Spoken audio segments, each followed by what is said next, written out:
बिस्मिल्लाहिर्रहमानिर्रहीम। अस्सलाम वालेकुम स्टूडेंट्स। आज हम कंप्यूटेशनल फिज़िक्स का टॉपिक करेंगे आयलर मेथड। आयलर मेथड का इंट्रोडक्शन देखेंगे, इसका वर्किंग मेथड देखेंगे, देन फार्मूला, और फिर हम इससे रिलेटेड जो है क्वेश्चन को भी सॉल्व करेंगे ताकि अच्छे से समझ आए। इंट्रोडक्शन है use to find approximate solution of ordinary differential equation. इसमें हम क्या यूज़ करेंगे, अप्रॉक्सीमेट सोल्यूशन फाइंड करेंगे ऑर्डिनरी डिफरेंशियल इक्वेशन का। For this purpose firstly we have to find the solution of ordinary differential equation. सबसे पहले हम ऑर्डिनरी डिफरेंशियल इक्वेशन का सोल्यूशन फाइंड करेंगे एंड देन हम जो है एक्स की वैल्यू जो है वो फाइंड करेंगे पर्टिकुलर रेंज में। आंसर हमारा जो है वो हमेशा अप्रॉक्सीमेट वैल्यू में होगा, कभी भी एग्जैक्ट वैल्यू नहीं आएगी।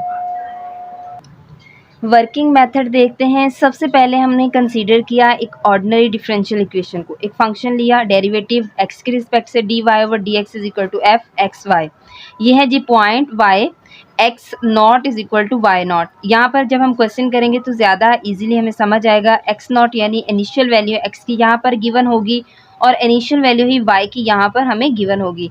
उस क्वेश्चन में हम फाइंड क्या करेंगे, हमें फाइंड करनी है y एक्स एन को जो है हमने फाइंड करना है। एक्स एन यहाँ पर मैक्सिमम वैल्यू है एन की, सॉरी एक्स की मैक्सिमम वैल्यू है। ये थी एक्स की इनिशियल वैल्यू, वाई की इनिशियल वैल्यू यानी मिनिमम वैल्यू, और ये है एक्स की मैक्सिमम वैल्यू यानी फाइनल वैल्यू। अब हम फॉर्मूला जो यूज़ करेंगे क्वेश्चन में वो ये होगा, पहले थॉरली इसलिए डिस्कस कर रहे हैं ताकि इजीली समझ आ जाए। फॉर्मूला हमारे पास होगा y n is equal to y x n, ये सेम बात है, x n is equal to y n minus one plus h f x n minus one और वाई एन माइनस वन। यहाँ पर हमारे पास ये h जो है वो इंटरवल है, ठीक है, और ये जो है ये फंक्शन है, ये वाला, ठीक है, f x और y, where h is the interval and its value is given as h is equal to x n minus x naught divided by n। आप इस फॉर्मूले को यूं भी याद कर सकते हैं, फाइनल माइनस इनिशियल वैल्यू, ठीक है, ये इसी तरह से लिखी हुई है डिवाइडेड बाय n। और यहाँ पर एक्स एन जो है जो मैक्सिमम वैल्यू है एक्स की इज इक्वल टू वो इक्वल है x naught plus n h where h is interval. अब इस फॉर्मूले को रफली हम जो है अप्लाई करके देखते हैं इक्वेशन वन में। इक्वेशन वन जो है अगर हम n is equal to one put करें तो हमारे पास इक्वेशन वन जो है वो कुछ यूँ बन जाएगी। n is equal to one put किया, n की जगह पर वन आ जाएगा, y n is equal to y x n की जगह पे one is equal to n one put कर रहे हैं, वन माइनस वन ज़ीरो हो जाएगा, प्लस एच और फंक्शन एफ एक्स नॉट और वाई नॉट, ठीक है। अगर हम n की जगह पे टू पुट करते हैं इक्वेशन वन में तो मेरे पास y two is equal to y x two और is equal to y one हो जाएगा। मतलब n की जगह पे टू पुट कर रहे हैं तो यहाँ पे आ जाएगा मेरे पास टू माइनस वन हो जाएगा वन प्लस h इंटरवल और साथ में फंक्शन f, ये हो जाएगा टू माइनस वन वन आ गया और साथ में y two minus one one and up to so on, ये इस तरह से चलता रहेगा। अब इससे रिलेटेड जो है क्वेश्चन करते हैं। पेपर में क्वेश्चन हमें कुछ इस फॉर्म में आता है, फाइंड y 2.2, यहाँ पे कोई भी वैल्यू हो सकती है, using Euler method where dy over dx is equal to minus x y square और y2 is equal to one. अब ये सारी चीज़ें क्या है, ये है जी y, ये 2.2 मेरे पास किसकी वैल्यू है, एक्स एन की वैल्यू है, मुझे ये फाइंड करना है, ठीक है, y x n is equal to find करना है मुझे ये, और यहाँ पर dy over dx is equal to minus x y square के इक्वल है। तो मैं इसको यूँ भी लिख सकती हूँ, f एक्स वाई, बेसिकली ये फंक्शन ही है। अभी हमने जो है जब मेथड पढ़ा, ठीक है, तो उसमें हमने ये देखा कि dy ओवर dx जो है वो f एक्स वाई के इक्वल है, इज इक्वल टू, मैं इसको यूँ भी लिख सकती हूँ, ठीक है, वाई स्क्वायर, कोई फ़र्क नहीं पड़ेगा इस इक्वेशन पे। यहाँ पर ये x जो है हमने क्वेश्चन में क्या पढ़ा था, यूँ पढ़ा था, x नॉट था यहाँ पे इज इक्वल टू यहाँ पे y नॉट। तो क्या इससे पता चला हमें कि मेरे पास यहाँ पर x नॉट की वैल्यू जो है वो है टू, y नॉट की वैल्यू मेरे पास यहाँ पर है 1। उम्मीद करती हूँ कि ये समझ आ गया होगा कि x नॉट की वैल्यू 2 है, y नॉट की वैल्यू 1 है। ठीक है, अभी हमने ये वर्किंग मेथड जब अभी डिस्कस किया था रफली, तो उसमें हमने ये पढ़ा। अब मुझे इस क्वेश्चन को सॉल्व करना है। सबसे पहले क्या करूँगी, मैं कंसीडर करूँगी कोई भी n की वैल्यू। अब कोई भी n की वैल्यू का मतलब ये नहीं कि 100 200 कोई भी कंसीडर कर लें, मीन्स कि मैं n की वैल्यू जो है कंसीडर करती हूँ। इसका भी मैं आपको मेथड बताती हूँ easily. Consider n is equal to, मैंने किया कंसीडर 4। मैंने 4 ही क्यों कंसीडर किया, अगर हम 4 से ज़्यादा कंसीडर करेंगे तो हमारा ये क्वेश्चन बहुत ज़्यादा लेंथी और कॉम्प्लिकेटेड हो जाएगा, जिसमें हमारी गलती के चांसेस ज़्यादा होंगे। n की वैल्यू हमेशा 4 तक ही पुट करनी चाहिए, 4 से ज़्यादा नहीं पुट करनी चाहिए। ठीक है, उसका यही मसला है कि हमारा क्वेश्चन कॉम्प्लिकेटेड हो जाता है और उसमें गलती के ज़्यादा चांसेस होते हैं। n की वैल्यू आप यहाँ पर 3 भी पुट कर सकते हैं। 3 पुट करना बहुत ज़्यादा वेल एंड गुड है। अगर हम 2 पुट करेंगे तो क्वेश्चन बहुत शॉर्ट लगेगा। अगर क्वेश्चन पेपर में आ जाता है तो अगर हम n2 पुट कर रहे हैं तो वो एक लॉन्ग क्वेश्चन की हैसियत से नहीं होगा, फिर वो हम ये कहेंगे कि शॉर्ट क्वेश्चन। ठीक है, अगर लॉन्ग क्वेश्चन में क्वेश्चन आता है तो n इज इक्वल टू 3 या फिर n is equal to 4 put करते हैं, 4 से ज़्यादा नहीं पुट करते। ठीक है, अब मैंने n is equal to 4 put कर लिया। अब मेरे पास जो इंटरवल h है उसकी वैल्यू क्या है, अभी हमने देखी xn minus x naught divided by n। आप इस क्वेश्चन को यहाँ n is equal to 3 put करके भी सॉल्व करके देखिएगा, आपको क्वेश्चन की अच्छे से समझ भी आएगी और आपकी प्रैक्टिस भी हो जाएगी। अब यहाँ पर xn माइनस एक्स नॉट है। xn मेरे पास क्या है, मुझे क्वेश्चन में गिवन है, ये देखें xn की वैल्यू है 2.2। मैं यहाँ पर पुट कर सकती हूँ 2.2 माइनस करूँगी x नॉट की वैल्यू, x नॉट की वैल्यू है 2 और 2 कर दूँगी डिवाइडेड बाय n मैंने अभी कंसीडर किया 4 के इक्वल है। इसको जो है सॉल्व करके तो मेरे पास h की वैल्यू आएगी 0.05। ये मेरे पास आ गई जी इंटरवल एज की वैल्यू। नाउ अब मुझे जो है जो सेकंड फॉर्मूला था xn, जो जहाँ पे xn जो था इक्वल है x naught plus n h के। ठीक है, अब मैं क्या करूँगी, अब मैं पुट करूँगी, लेट ही करूँगी n इज इक्वल टू 1। ठीक है, मैं इस तरह कर देती हूँ, 1 पुट करूँगी। फॉर्मूला मेरे पास था xn, अभी हमने पढ़ा इज इक्वल टू, इसको डिस्कस किया था अभी वर्किंग मेथड में, ये फॉर्मूला था। अब इसमें मैंने n जो है 1 पुट किया तो मेरे पास क्या आंसर आएगा, n की जगह पे 1 पुट किया, x1 इज इक्वल टू, ये x नॉट की वैल्यू जो है मेरे पास गिवन है 2, वो पुट कर दूंगी यहाँ पर 2। मैं वीडियो को स्किप नहीं कर रही ताकि अच्छे से आपको समझ आए मेथड की। ये देखें कोई भी चीज़ स्किप नहीं कर रही। x नॉट की जगह पे 2 उसकी वैल्यू पुट की, प्लस n मैंने यहाँ पर कंसीडर किया है 1 और h की वैल्यू अभी हमने निकाली 0.05। ठीक है, इसको सॉल्व करेंगे x1, कैलकुलेटर की हेल्प से आप सॉल्व कर सकते हैं इजीली। x1 की वैल्यू मेरे पास आएगी 2.05। ठीक है, फर्दर सेम मेथड से हम जो है पुट करेंगे n इज इक्वल टू 2। हमने जो है यहाँ पर जो कंसीडर किया होता है, यानी मैंने यहाँ पर जो है n is equal to 4 consider किया है। अब हम जब xn वाली इक्वेशन में वैल्यूज़ पुट करेंगे तो n को 1 पुट करेंगे पहले, फिर 2 पुट करेंगे, फिर 3 और फिर 4 पुट करेंगे। यानी हमने जहाँ तक ये कंसीडर किया है वहीं तक n की वैल्यू पुट करेंगे इस वाली इक्वेशन में। ठीक है, तो यहाँ पर अब मैं अगर 2 पुट करती हूँ इसी इक्वेशन में, इसको इक्वेशन स्टार कह देती हूँ, इक्वेशन स्टार में n की वैल्यू 2 पुट करती हूँ तो x2 is equal to n naught की वैल्यू सेम है 2 प्लस n की वैल्यू 2 पुट करूँगी यहाँ पर और h की वैल्यू 0.05। तो मेरे पास x2 की वैल्यू जो है वो आ जाएगी 2.1। इसी तरह से मैं सिमिलरली मेथड से n इज इक्वल टू 3 और n is equal to 4 put करूँगी इक्वेशन स्टार में।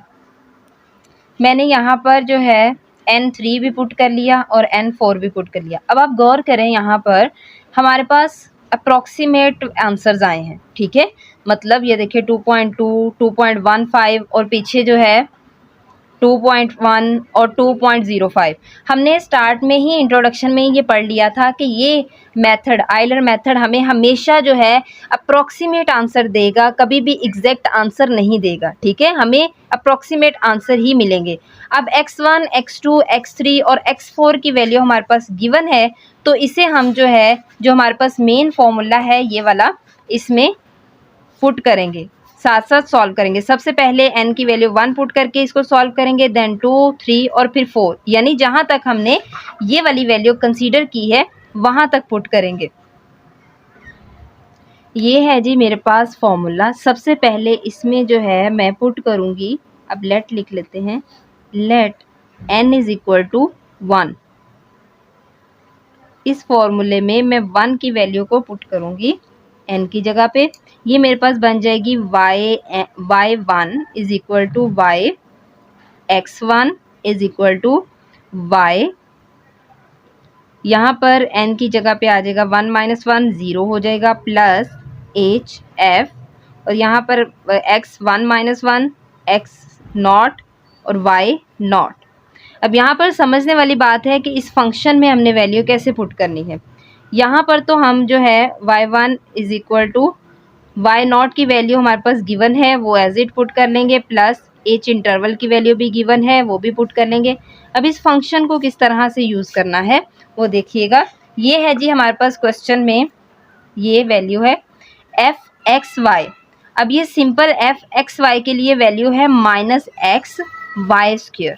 अगर मैं यहाँ पर x नॉट और y नॉट की वैल्यू पुट करना चाहूँ तो मैं क्या करूँगी, f(x नॉट y नॉट), यानी मैं यहाँ पे छोटा सा लिख देती हूँ, x नॉट y नॉट की वैल्यू निकालना चाहूँ तो वो मेरे पास आएगी -x नॉट y नॉट का स्क्वायर, ठीक है। आई होप समझ आ गई होगी। मतलब मेरे पास ये फंक्शन की वैल्यू है, मुझे नॉट की वैल्यू चाहिए तो मैं ये वाली वैल्यू पुट कर सकती हूँ। सबसे पहले y नॉट की वैल्यू मेरे पास 1 है, वो भी पुट करेंगे, h की वैल्यू 0.05 है, वो पुट करेंगे, देन इस फंक्शन की वैल्यू पुट करेंगे इस इक्वेशन में।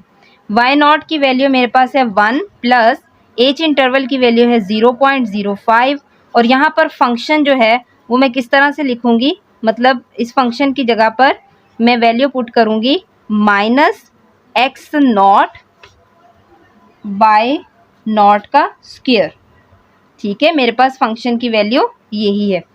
देन हम क्या करेंगे, यहाँ पर भी x नॉट की जगह उसकी वैल्यू पुट कर देंगे, y नॉट की जगह उसकी वैल्यू 1 प्लस 0.05, और यहाँ पर आ जाएगा माइनस, ये है जी x नॉट की वैल्यू मेरे पास 2 है, ये देखें अभी हमारे पास गिवन थी x नॉट की वैल्यू 2, वो पुट कर दी मैंने, और मेरे पास और y नॉट की वैल्यू 1 वो भी गिवन है, y नॉट की वैल्यू 1 और इसका स्क्वायर लगा देते हैं इस तरह से, bracket close, is equal to 1 plus 0.05, ये हो जाएगा -2, ठीक है। इसको इसके साथ मल्टीप्लाई करेंगे, 1 प्लस माइनस माइनस। अब इसको हम जो है कैलकुलेटर की हेल्प से यूज़ करते हुए जो है सॉल्व करेंगे, ठीक है। ये मेरे पास आ जाएगा 0.05 मल्टीप्लाई 2, ये मेरे पास आ गया 0.1, माइनस आएगा यहाँ पर, और इसको 1 को माइनस करूँगी मैं 0.1, तो ये मेरे पास आया 0.95, ठीक है। n की वैल्यू 1 पुट करने पर इस फॉर्मूले में मेरे पास y1 की वैल्यू आ गई 0.95, ठीक है। अब मैं n2 की वैल्यू पुट करूँगी इस फॉर्मूले में, ठीक है, और n3 की, n4 की वैल्यू, मतलब मैंने जहाँ तक कंसीडर किया हुआ है स्टार्ट में वहाँ तक मुझे वैल्यूज़ लेट करनी है और पुट करनी है इस फॉर्मूले में, ठीक है। n की वैल्यू 2 जब पुट करेंगे इस फॉर्मूले में तो y इज इक्वल टू 2 आ गया, इज इक्वल टू यहाँ पर n 2 माइनस 1 जो है वो आ गया y1 प्लस h और फंक्शन f 2 माइनस 1 x1 हो गया, 2 माइनस 1 और y1 हो गया। ठीक है, और यहाँ से मुझे y1 की वैल्यू अभी मैंने निकाली वो पुट कर दूंगी 0.95 प्लस इंटरवल की वैल्यू सेम है h की 0.05 हमने पीछे फाइंड की।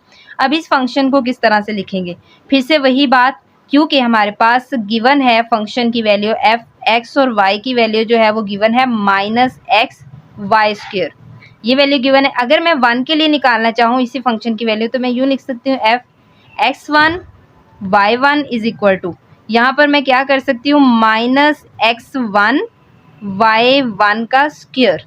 अब ये वैल्यू मैं यहाँ पर लिखूंगी -x1 y1 का स्क्वायर। ठीक है, यहाँ से मैंने फंक्शन की वैल्यू ये लिख दी इसकी जगह पर। ठीक है, अब x1 की वैल्यू भी मेरे पास गिवन है और y1 की वैल्यू मैंने अभी निकाली। x1 की वैल्यू जो है वो ये है जो अभी हमने निकाली थी, ये वाली वैल्यू पुट करेंगे और y1 की जगह पर ये वाली वैल्यू पुट करेंगे, देन सॉल्व करेंगे। देन n जो है 3 पुट किया, सेम उसी फॉर्मूले में n की जगह पर 3 पुट कर दिया, मेरे पास फंक्शन कुछ इस फॉर्म में बना। तो यहाँ पर जो है मैंने y0 की वैल्यू पुट कर दी, h की वैल्यू 0.5 है, x2 की वैल्यू भी गिवन है मेरे पास -2.1 पहले हमने निकाली, और y2 की वैल्यू ये वाली है जो कि हमने ये वाली जो हमने यहाँ पुट की। इसको मैंने जो है कैलकुलेटर की हेल्प से जो है वो सॉल्व किया है। आप लोग भी कैलकुलेटर से सॉल्व करते हुए अपने आंसर्स को मैच कीजिएगा। उम्मीद करती हूँ कि आपसे ये सॉल्व होंगे इजीली। यहाँ से देखें मैंने एक एक स्टेप किया है ताकि अच्छे से समझ लगे। ये देखें इसको मैंने इसके साथ मल्टीप्लाई करा दिया, पहले स्क्वायर ओपन किया, मल्टीप्लाई कराया, देन बाहर उसके साथ मल्टीप्लाई कराया, माइनस साइन आ गया और इन दोनों को माइनस किया तो 0.77 आया मेरे पास y3। और y4 जो है वो मुझे फाइंड करना है यहाँ पर। तो सेम जो है हमारे पास मेन फॉर्मूला उसमें वैल्यू पुट करेंगे। यहाँ पर फंक्शन की जगह पर मैंने जो है चूँकि मेरे पास गिवन जो था वो n-1 था तो n मेरे पास मैंने 4 पुट किया, 4 - 1 जो है वो 3 हो गया, और यहाँ पर y की वैल्यू y भी 3, x3 y3 हो गया।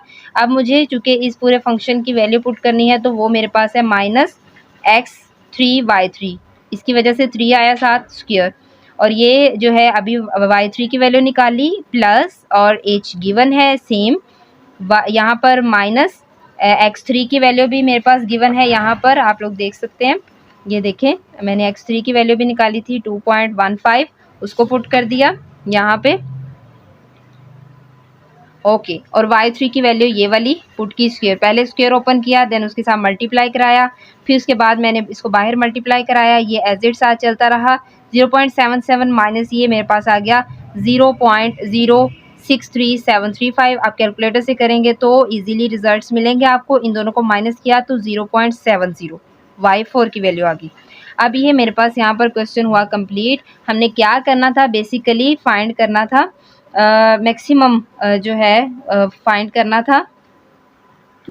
फॉर्मूला को प्रॉपरली लिखूं तो यहाँ पर मेरे पास y4 इज इक्वल टू, यानी मेरे पास मेन फॉर्मूला ये है y, यहाँ पर जब मैंने 4 पुट किया y4 is equal to yx4, ठीक है, yx4 इज इक्वल टू ये वाली सारी चीज़ें लिखी, मतलब मैं यहाँ पर छोटा सा लिख देती हूँ yx4, ठीक है, इज इक्वल टू, यहाँ पर थॉरली ये आ जाएगा y4 is equal to yx4, x4 की वैल्यू जो है मेरे पास गिवन है 2.2, ठीक है।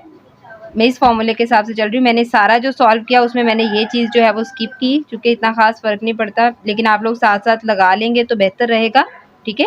बस साथ साथ लगा लें और उसकी वैल्यू लिखते जाएं, यानी जब x1 वाली लिखेंगे तो उसमें उसकी वैल्यू पुट करेंगे, x2 में उस x2 की वैल्यू हमने निकाली हुई है सारी, ये वाली, x3 में x3 की और x4 में x4 की। अब मेरे पास x4 की वैल्यू मैंने यहाँ पर पुट करनी है, yx4 है मेरे पास 2.2, y और x4 की वैल्यू है 2.2, ठीक है। अब यहाँ पर भी सेम यही चीज़ आएगी, y मैं यहाँ से करती हूँ 2.2, ठीक है, ये वाली चीज़ y 2.2 की मेरे पास वैल्यू है 0.70। हमने क्वेश्चन के शुरू में क्या फाइंड करना था, यही चीज़ फाइंड करनी थी। ये देखें y 2.2 मैंने फाइंड करना था, तो अब मैंने वो फाइंड कर लिया, मतलब ये मैक्सिमम वैल्यू थी n की। ओके, एक तो ये फाइंड हुई, ये देखें मेरे पास y 2.2 इज इक्वल टू 0.70 आया। मैं उम्मीद कर सकती हूँ कि आपको अच्छे से समझ आई होगी, क्योंकि मैंने जो है कोई भी स्टेप मिस नहीं किया, मैंने बिल्कुल थॉरली एक एक स्टेप खोल के किया है मैथमेटिकल, ताकि अच्छे से समझ आए। दूसरी बात, इसमें हमने स्टार्ट में ही वर्किंग मेथड में क्या पढ़ा था कि ये हमें कभी भी एग्जैक्ट सोल्यूशन यानी एग्जैक्ट आंसर नहीं देगा, ये करीब करीब यानी अप्रॉक्सीमेट आंसर देगा। देख लें, आप खुद देख सकते हैं, y1 मेरे पास आया 0.95, y2 मेरे पास आया 0.85, y3 आया 0.77 और y4 मेरे पास आया 0.70। ये तमाम आंसर जो हैं वो एक दूसरे के करीब करीब है, यानी एग्जैक्ट मतलब मैं ये नहीं कह सकती सेम आंसर आए हैं, ये सारे अप्रॉक्सीमेट आंसर हैं। ठीक है, इससे अगर हम जब पेपर में क्वेश्चन कर रहे होते हैं तो हमें यहीं से अपने क्वेश्चन के सही और गलत होने का पता चल जाता है, जब हमारे पास अप्रॉक्सीमेट आंसर आते हैं, उसके करीब करीब आंसर आते हैं एक दूसरे के। जब हमारे पास बहुत फ़र्क आना शुरू हो जाए, यानी मेरे पास 0 पॉइंट में आ रहा है एक y2 की वैल्यू, y3 की वैल्यू मेरे पास 2 पॉइंट समथिंग में आ रही है, तो मुझे वहीं से पता चल जाएगा कि मेरा क्वेश्चन जो है वो गलत चल रहा है, तो मैं अपने क्वेश्चन की करेक्शन कर लूँगी। यहीं से पता चल जाता है, जब हमारे पास अप्रॉक्सीमेटली आंसर आना शुरू हो रहे होते हैं तो हमारा क्वेश्चन सही होता है। तो आई होप मैं अच्छे से समझा पाई आप लोगों को ये लेक्चर। अगर आप लोगों को इसी मतलब आइलर मेथड के मुताबिक और भी कुछ क्वेश्चंस चाहिए तो मैं आप लोग कमेंट बॉक्स में बता सकते हैं, तो मैं वो भी सॉल्व करा दूंगी नेक्स्ट वीडियो में। अब तक के लिए इतना ही। अगर समझ आए तो आप लोग इस वीडियो को शेयर करें, ठीक है, कमेंट बॉक्स में अपनी कीमती राय का इजहार करें, वीडियो को लाइक करें। थैंक यू सो मच, जज़ाकल्लाह।